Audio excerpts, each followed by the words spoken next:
Next up, we have Charlie Brover and Solange Farina. Collectively, they have almost 60 years of experience teaching adult numeracy. In fact, I'm sure they don't. But, you know, so that's a lot of things that I could say to introduce them. So I had to really think about it.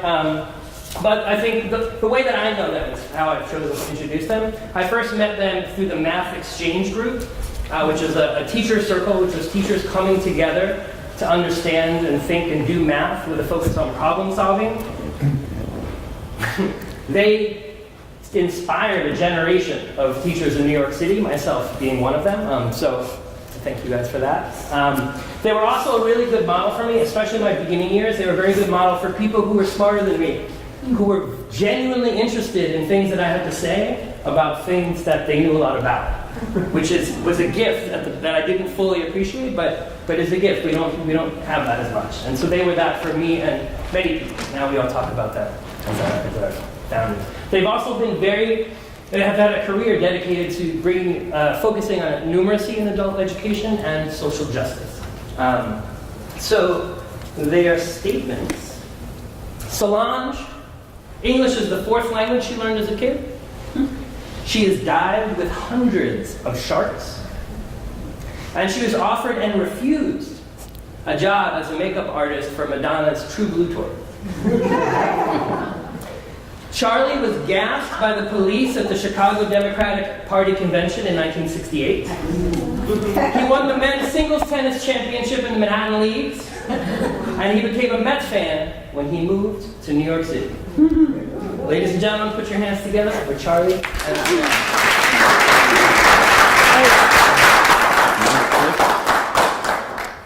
Are we clicking? Oh, good. Okay, so we know that high-stakes assessment tends to drive instruction. There's a sort of Gresham's law of assessment that holds that bad assessment drives out good instruction. It's our contention that the Common Core aligned HSE tests are very bad assessment, particularly in mathematics, where the tests have undermined the most fertilizing and productive problem-based kind of instruction. They've constrained professional autonomy and generally hurt the intellectual development, I believe, and maybe the mental health of our students. Furthermore, the tests create a toxic tension between a kind of student-centered understanding that you better prepare me for this test, which has got lots of coverage, lots of items, and procedures and vocabulary, and a learner-centered approach of the best teachers to be able to teach for deep conceptual understanding. So there we go. It's my Passover slide.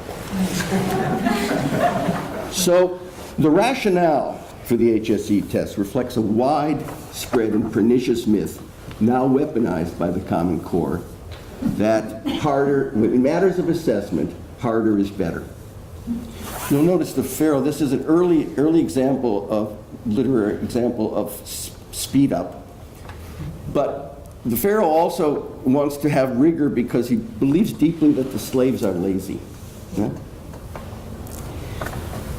So the evidence for the assertion that harder is better is, of course, the increasing failure rate of our students. And the response of the test makers to this failure, we do the task in New York, but the response of the test makers has been more test-centered professional development.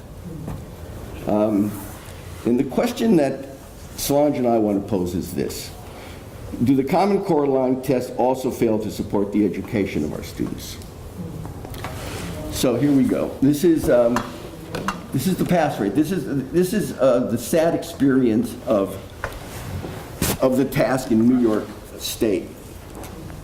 In 2014, it replaces the old GED, which we look upon fondly, is replaced by the task, and the number of adults obtaining their high school diplomas fell by half. Hit that one. Here, students aren't even taking the GED. ones taking G fell by 46%. Do another one, we only have 10 minutes.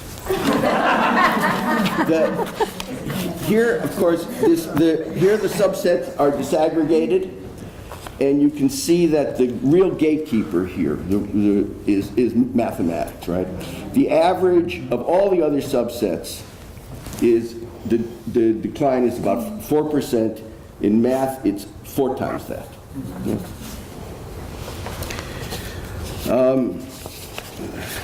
Here. Okay. So the problem is, I think that sort of the bureaucrats and the psychometricians and the publishers, I don't think they know our students. And I sometimes think that they don't appreciate the powerful lesson inherent in these tests that are anti-educational and authoritarian ultimately. So whereas we're, there's Cynthia and listening, people are talking about how to, create these wonderful classes where we're teaching to build mathematical thinkers, to develop, so our students can, for instance, see a new situation and know how to handle a quantitative situation they've never seen before, the kind of deep mathematical thinking that takes. Whereas the test funnels towards standard algorithms, standard procedures, definitional work, and generally a sense that what math is rote memorization ultimately of procedures. So are you ready for a readiness test? Solange will present a few items from the readiness test that I think will help to make our case. Before I do that, I'm actually going to pose the assertion again that harder is not better. We keep hearing the test is harder, but it's not harder in the sense that it actually assesses students' deep mathematical thinking and their ability to solve and manage challenging non-routine problems, the kind of problems you guys did earlier when Patricia had her workshop.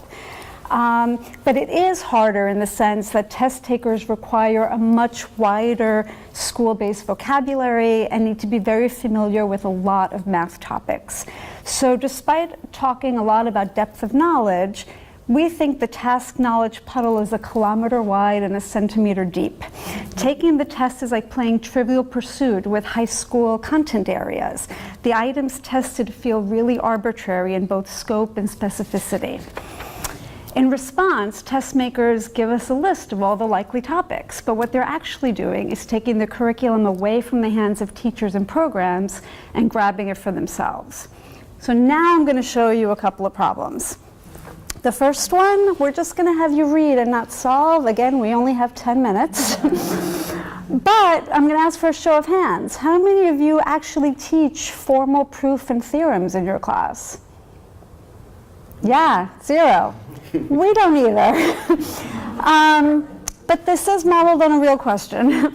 So we wanted to show you this question so you can think about for a moment what kind of scaffolding would you have to do in a classroom so that students could actually answer this question with some real understanding. And how long would that actually take to develop? And we assert that that kind of understanding, you can't cover that in test prep.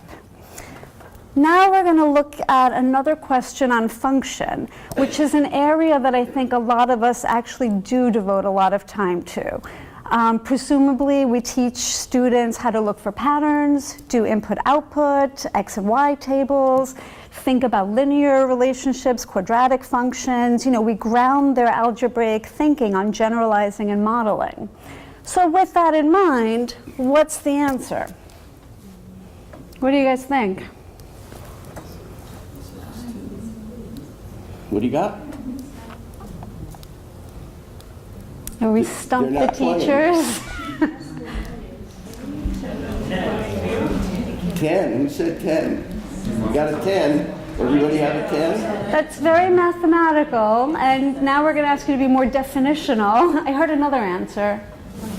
22. Yes, it's both. They're asking you for 2 possible values. So you can see that this kind of question really asks students to have a very formal definition of what a function is, rather than thinking of it in how we use function and application in the classroom. And our teaching for understanding and problem solving might actually work against their getting this type of question right on the exam. So, of course, any test item can be the basis for good lesson development. You know, creative professional developers like Mark and Eric here at CUNY, you know, we scaffold and we problem pose, mathematics is recursive, and we can look at problems and develop depth in every topic. The problem is we can't do that for every topic. At BMCC, we haven't given up on our teacher-driven curricula, and we want to emphasize depth over coverage. But we still have that tension that we can't cover everything. It means that students are lucky if, you know, when they go take the task, some of the test items actually correspond to what they've studied in the classroom. So we call that, you know, they've won the task lottery that day. So, of course, our teachers can choose to teach to the test, but that does a grave injustice to their professional integrity and to our students' capacity to actually learn in-depth mathematics. It's easy to cover a lot of ground and just memorize facts. And that's the lucrative domain of the testing companies. But what we actually want and need is an assessment tool that supports good instruction, or at least, like the old GED, does not subject our students to a no-win choice.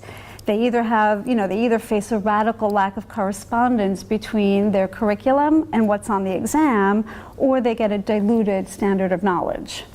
So under the old easy GED, we were confident that our rigorous college test prep curricula would also prepare students to pass the HSE exams. And unlike the task exam today, the old GED was not erratic. It was less erratic. It was normed with real high school students. The predictor did, in fact, predict test readiness, unlike the task. And it was really transparent. So the GED passed the do no harm test, and we think the task and other Common Core aligned tests do not. So we understand that the US isn't going to become Finland anytime soon. And in fact, living in Trumpistan, we are experiencing continuity and intensification of reactionary educational priorities established by Bush's NCLB and even Obama's race to the top. We're also living with the effects of the work-first ideology of the Clinton years. The political drive to end welfare as we know it has also ended adult literacy as we knew it, and has led to the current focus in WIOA and even here at the COABE conference on short-term employability outcomes in adult education. Oh, it's me. So that's my Russian Revolution centennial slide. So this brings us to what is to be done. We think political resistance is the order of the day. ANN's a small group, but we think that ANN should demand that the high-stakes assessments support what we want to do in the classroom and not undermine it, basically. We think that some of the considerable expertise in the organization and both mathematically and pedagogically could be used to debunk some of what's in that test, and that we can take, that ANN could, if it chose, take a public position, saying that there's something fundamentally wrong with the way, with this test. And I think right now some institutional history, to some of you may be new to ANN, we're not. We entered, as Mark said, as members of the New York City Math Exchange, a bunch of us. And when we entered ANN, we were frankly suspicious of the title. We were worried about what numeracy meant. We didn't like the word much. And what we worried about was that it implied an undemocratic two-track kind of mathematical education. That there would be real math for the elites and something called numeracy for the marginalized folks that we taught. And we used to argue about it with Mary Jane Schmidt and Myrna Manley, founding members who we miss dearly. So we used to argue with them a lot over this, over drinks. And we've come to understand that they were absolutely right. that those founding mothers of A&N were absolutely on target. What they understood was that the trajectory of math for the students we teach was going exactly in the direction of these kinds of tests.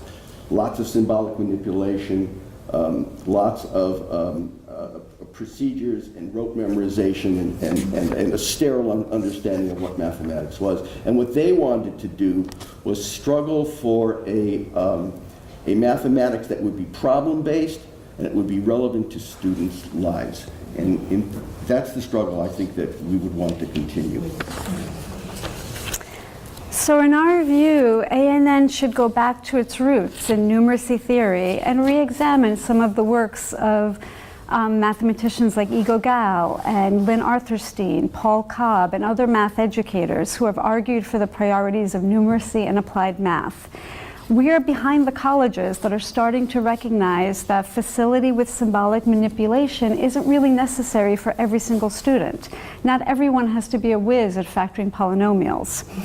From Harvard to CUNY, entry-level courses for non-STEM students are shifting to quantitative reasoning, QuantWay, StatWay, and it may be more important for students in terms of being agents in their own lives and participating civically and in their cultural and political life. They need to understand and use math that's at the core of a healthcare debate, for example, or in the struggle for social justice that so many of our students are in, and we're in. They need to be able to understand data, the meaning of standard deviation, regression analysis, yet the HSE test prioritizes the opposite. It is about rote applications and standard algorithms and procedural knowledge. So, there we go. So ours is a very straightforward call for A&N to recognize that all education is political, including mathematics. Some, authority decides what counts as knowledge and enforces its will, and as educators, we need to be able to challenge that. I don't know that any of us in this room can kind of stop the Common Core steamroller, but we can help teachers and students toward a critical perception of these tests, and the Common Core. At the very least, we should stand up to the test makers and help our students stop blaming themselves for failure. Thank you.